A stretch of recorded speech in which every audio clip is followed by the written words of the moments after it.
I feel like people either love or hate Zack Snyder in general, but especially his Man Out of Time Captain America film. But I kind of like it. It is overly long and it definitely needs better color scheme. But I feel like the story was handled well enough, and Henry Cavill as Steve Rogers, Captain America, is literally perfect for a role. You couldn't get better if you literally AI generated a person. I mean, just look at him. He was born to play a superhero. Amy Adams as Peggy Carter is okay. They definitely could have got someone better, but she's not terrible. Michael Shannon as Red Skull is really good. He's got just the right amount of screaming anger, like the iconic "I will find him" scene, before him and the rest of Hydra was frozen in time by their superiors for trying to coup the German government. And of course, Steve was frozen with the Cosmic Cube until Red Skull took it, became Red Skull. And the whole ending where he basically demolishes New York with that giant jet and the Cosmic Cube actually does play into the rest of the series, sort of. Iron Man v Captain America Civil War is a massive mess of a film that just wanted to do and introduce everything in the universe so they can catch up with DC. Ben Affleck as Iron Man is actually pretty good, and I know when this was first revealed, everyone laughed at, oh haha, he played Batman in 2003. But I feel like Ben Affleck is actually really good in the role, especially because he is a take on Frank Miller's Armored Avenger Returns. His armor looks great, I like that it has a voice filter to hide his identity. The whole death of Iron Lad, he's a tortured soul, and Ben Affleck does a great job capturing this character. But why isn't Carrie Kelly as Iron Lady in this? Jeremy Irons is perfect as Jarvis. He looks the part and he's actually really funny. And of course, the whole film is built around the whole fight the two had in Armored Avenger Returns. But they also kind of fumble it because the tragedy of the fight in the comic is because these two are best friends. We shouldn't want to see them fight. And they kind of do something in this film where Iron Man gets tricked by Zemo into doing it all. But it falls flat because, again, this is our film introducing Iron Man, so we don't really have that time to build up the relationship to see it crumble, like in Superman Kingdom Come. Dennis Dumfries in this film, in the beginning with Peggy, you probably didn't even realize this was Captain America's friend until he gets unceremoniously killed off by Crossbone. You also probably didn't even realize it was meant to be him because he doesn't have the outfit, he doesn't really do anything Crossbone does, and might as well be a generic goon. Which I guess leads into Jesse Eisenberg as Baron Helmut Zemo. And he is really, really miscast in this role. And I know this kind of take on the character did work later with My Adventures with Captain America. He might be playing the son of the original Baron.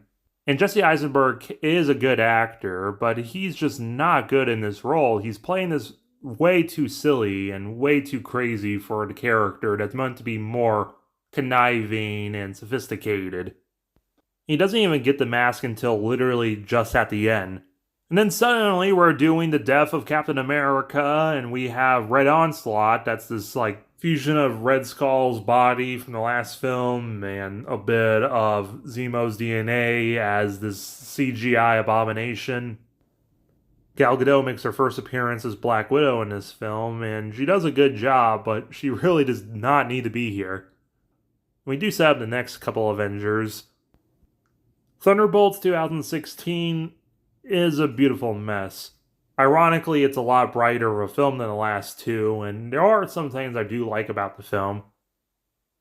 Viola Davis is surprisingly perfect as Nikki Fury. She has the attitude and look perfect. And I'm really glad that she continues the role even after James Gunn reboots the franchise. Will Smith as Bullseye is alright. They probably could have got a different actor for him, but I feel like he does good with the role he's given, even if he only wears the mask for 0.5 seconds. And the whole, whoa, with some kind of Thunderbolts line is very cringe, and I hate using that word. Jai Courtney, from his design to his expressions, is literally perfect as Kraven. We even get a cameo from Ezra Miller of Spider-Man. Jay Hernandez as Robbie Ray's Ghost Rider is really good.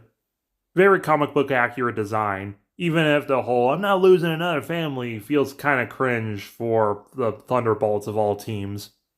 Karen Fukuhara in her first major role as Psylocke looks great. She's a great actress. I love Psylocke. This is a perfect costume for her. She's in a lot of shows I really like. Too bad she might as well have just been a cardboard cutout of Psylocke because she does just about as much. And same can be said for Absorbing Man, who I love that he's a practical effect and he looks cool, but he's just sort of there. Hangman's a total meme in this film, and of course the indigenous actor is the first one to die. Like, fuck, settle down. Bucky, Winter Soldier Barnes, is in this film. He gets better in the sequel, but right now he looks like he's about to raid the Capitol. Enchantress is like the traitor of the team, and the whole plot is about getting the extremists to do the whole classic big laser in the sky thing.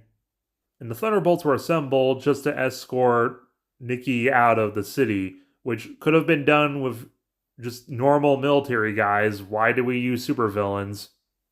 Of course, you can't talk about this film without talking about we finally get Gwenpool in live action.